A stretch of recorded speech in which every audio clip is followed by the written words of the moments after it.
Welcome to the preparation of APDSC guys. ఇప్పుడు మనం చూస్తున్నాము సెవెంత్ క్లాస్ సెమిస్టర్ 2 నుంచి ఆది శంకరాచార్యుల గురించి కొన్ని ముఖ్యమైన విషయాలు. చూడండి గైస్, ఆది శంకరాచార్యుల గురించి మనము బ్రీఫ్గా చూస్తే 3 ముఖ్యమైన విషయాలు మనకు దొరుకుతాయి. మొట్టమొదటిది, ఈయన కేరళ నుంచి వచ్చినవారు. ఈయన కేరళకు చెందినవారు.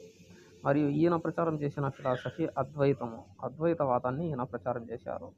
మరి ముఖ్యంగా ఈయన 4 పీఠాలను ఏర్పాటు చేశారు. ఉత్తరాన బద్రి, దక్షిణాన శృంగేరి, తూర్పున పూరి, పశ్చిమాన ద్వారక.